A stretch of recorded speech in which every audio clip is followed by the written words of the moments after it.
Jalan menuju kesuksesan mungkin menjadi salah satu jalan yang paling misterius yang akan kita jalani. Beberapa orang menyukainya, ada yang memandang rendah, dan pada akhirnya semua orang tertinggal di belakang.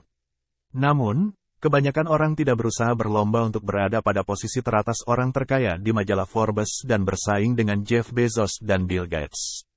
Mereka hanya ingin mendapatkan keamanan finansial sehingga mereka tidak perlu khawatir kebutuhan pokok mereka sehari-hari. Demi bisa bertahan di dunia modern sekarang ini, suka tidak suka kamu harus berurusan dengan yang namanya hutang.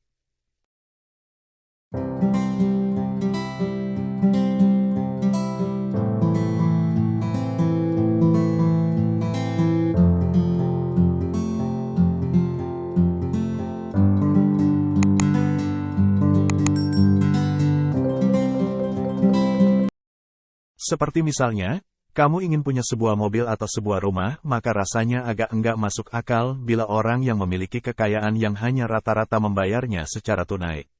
Faktanya, di negara-negara berkembang dan maju sekalipun banyak sekali orang yang terlilit akan hutang. Apakah sebegitu sulitnya untuk bisa mencapai kemandirian secara finansial?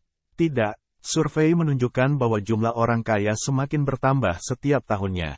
Bahkan di Amerika Serikat sendiri, jumlah orang kaya lebih dari 1 juta orang di tahun 2017 dan jumlah itu bukanlah sedikit.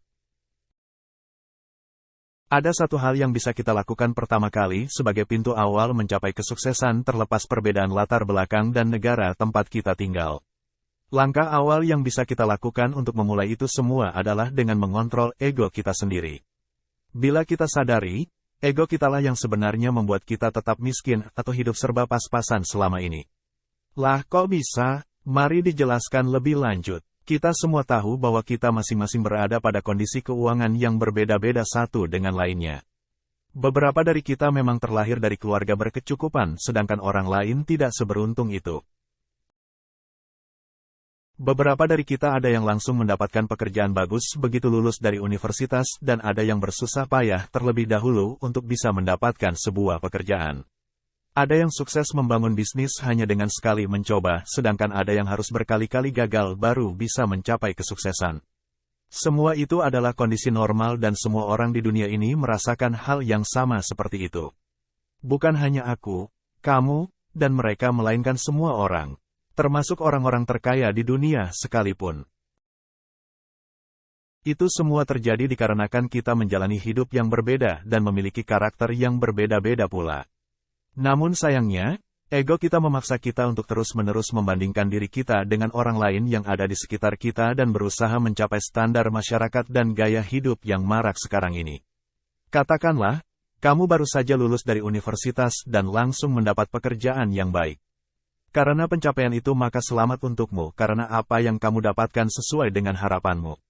Lalu setelah itu kamu melihat sekitarmu, tetangga dan teman-temanmu memiliki mobil bagus dan kamu merasa seperti ketinggalan dan merasa malu.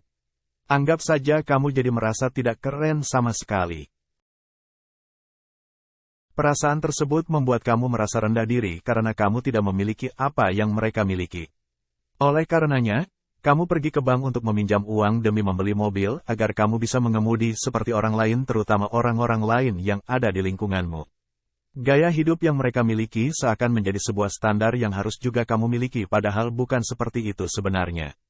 Tentu saja setelah membeli mobil kamu merasa ada kepuasan tersendiri dan kamu tidak lagi tertinggal dari teman-temanmu. Namun, beberapa tahun ke depan kamu mungkin tidak lagi menyimpan uang sepeser pun hanya karena kamu harus membayar hutangmu di bank setiap bulannya. Itu semua dikarenakan ego yang mendorongmu melakukan hal impulsif yang sebenarnya tidak perlu kamu lakukan. Jika kamu kilas kembali hidupmu, pasti banyak sekali hal-hal bodoh yang kamu lakukan hanya karena ego tersebut. Hanya karena ingin dipandang keren, mengikuti zaman, dan gaul. Itu semua hanya gengsi. Itu juga dulu terjadi padaku dan ada sedikit perasaan menyesal setelahnya. Namun, kejadian dan kebodohan-kebodohan seperti itu menjadi pembelajaran buat hidup lebih baik ke depannya. Belajar dari kesalahan dan lebih bijaksana dalam menanggapi segala sesuatu.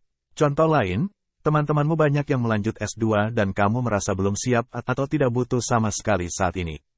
Dikarenakan orang-orang terdekatmu melakukan itu maka kamu pun melakukannya juga. Supaya dibilang enggak ketinggalan dan hanya sekedar ikut-ikutan. Bisa juga kamu mungkin punya harapan untuk membuat blogmu sendiri namun egomu membuatmu takut, karena bisa jadi kamu takut ditertawakan teman-temanmu atau mereka memberikan pandangan bahwa memiliki blog seperti membuang waktu saja. Banyak sekali keputusan yang kita buat hanya dikarenakan kita takut dicap sedemikian rupa oleh orang-orang sekitar kita dan itu nyata, loh.